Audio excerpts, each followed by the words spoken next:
manusia yang sama seperti umat Israel, sama seperti jemaat mula-mula, punya maling kundang sindrom ya. Kita ini manusia yang cepat lupa akan kebaikan dan pertolongan di saat kita susah, begitu kita sudah senang. Dan saudara-saudara, sama seperti jemaat Korintus dan seperti umat Israel, seringkali ketika kita mulai senang, ketika kita mulai berpuasa, ketika kita punya kekuatan, kita mulai berlaku tidak adil, kita mulai berlaku jahat semena-mena. Dan biasanya orang yang berlaku tidak adil juga yang punya kuasa. Namun saudara-saudara, hati-hati ya, karena orang yang tidak punya kuasa, orang yang lemah juga bisa berlaku curang, bisa memanipulasi keadaan. Saudara-saudara, saya ingat dengan sebuah wawancara Ahok di TV. Ketika dia diwawancara, dia cerita dia pernah dicurangi dalam pemilihan gubernur Bangka Belitung. Pastinya dia menang, tapi nggak dimenangkan karena dia diminta untuk bayar ke pengadilan MK. Kalau nggak bayar nggak dimenangkan, padahal udah menang. Lalu teman-temannya bilang, kita nggak nyogok, bayar aja, kita nggak nyuap, karena kan kita udah menang. Kita cuma mengambil kembali hak kita yang udah dirampas. Kalau kamu kalah, kamu bayar jadi menang, itu baru nyogok. Ini kan sudah menang, tapi dicurangin, kita bayar, jadi nggak curang gitu.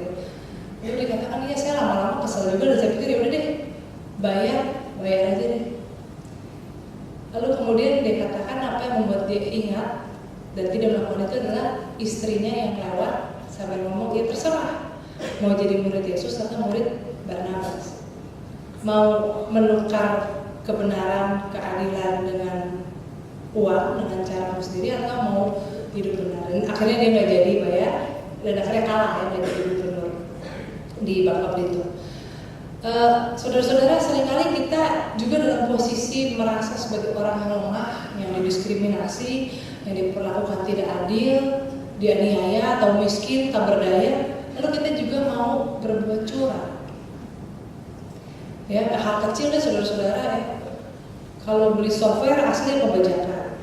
Kadang-kadang orang beli bajakan, terus alasannya apa? Ya kan yang perusahaan yang bikin juga udah kaya raya.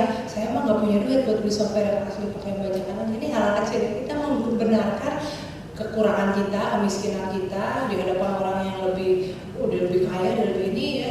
Kita bolehlah curang. Saudara-saudara, itu memang hal kecil lah ya. Tapi sebetulnya itu kan menunjukkan sikap bahwa kita juga sama aja.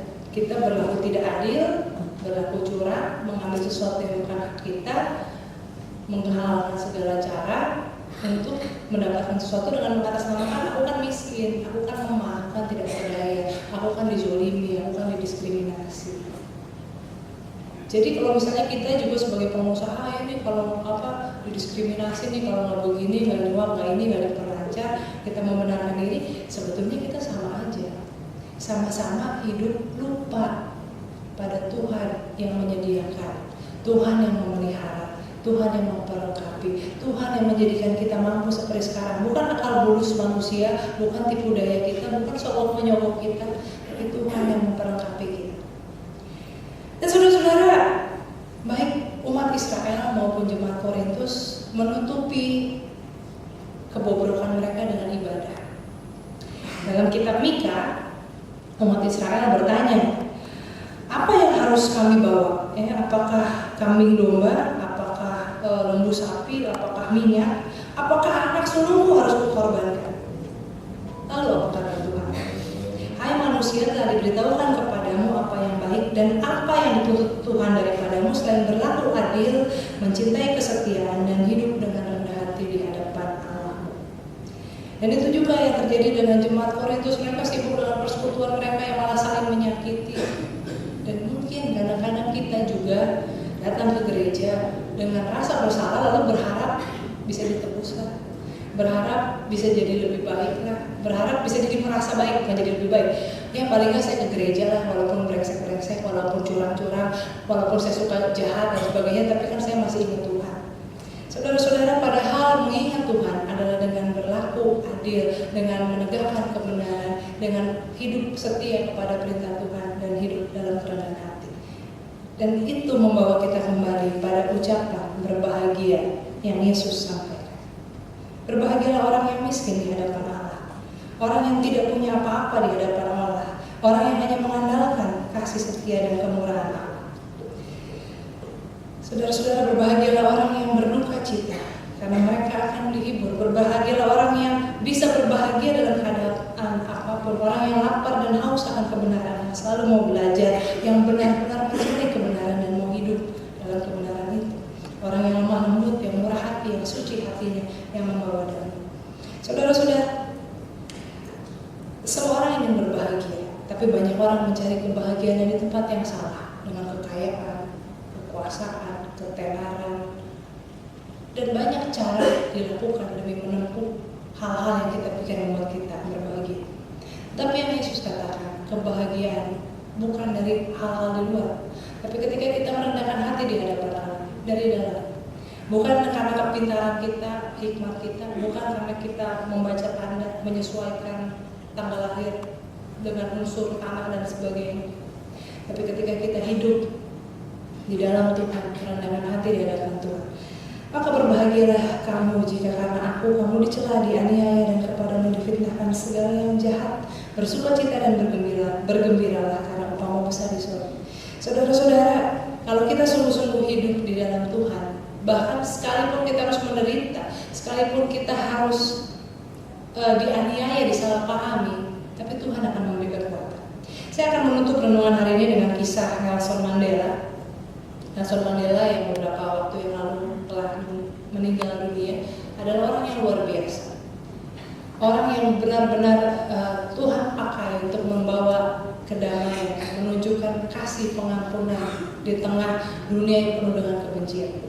Ketika Nelson Mandela dipenjara selama 27 tahun di Pulau Robben, itu pulau kecil kayak Nusa Kambangan begitu, dia ya pasti namanya juga tawanan politik, apalagi secara dengan sistem yang rasialis, ya hidupnya ya pas-pasan. Suatu hari dia dijenguk oleh temannya, rekannya, dan ketika dia keluar saat itu udara dingin, dia keluar hanya pakai kaos celana pendek dan sandal jepit, karena memang bukan karena gaya-gayaan, tapi ya memang tidak disediakan banyak pakaian yang lain untuk dia. Dan dia dikawal masuk dengan penjaga penjara dengan senjata. Temannya shock gitu ya, maksudnya nggak tega. Dan dia, astaga, Nelson ya, atau mungkin Mandela atau Om atau Bung atau apalah gitu ya. Temannya terkejut. Melihat temannya terkejut, Nelson Mandela berkata, excuse me for being rude. Maafkan saya karena saya kasar. Saya lupa memperkenalkan teman saya ini kepada penjaga penjaranya ini, dianggap sebagai teman yang diperkenalkan kepada temannya yang kaget melihat keadaan Nelson Mandela. Saudara-saudara, ini satu gesture kecil ini sebetulnya menunjukkan ketika Nelson Mandela di penjara, dia tidak menjadi pahit, dia tidak menjadi penuh dengan kemarahan, semangatnya tidak patah, dia tidak dipupuk oleh kebencian. Kenapa? Karena dia melihat bahkan penjaganya sebagai temannya. Dia melihat anak-anak muda yang menjadi penjaga penjara ini sebagai anak-anak muda yang nggak tahu apa-apa, yang dididik, dibesarkan dalam kebencian, dan ada harapan bagi mereka.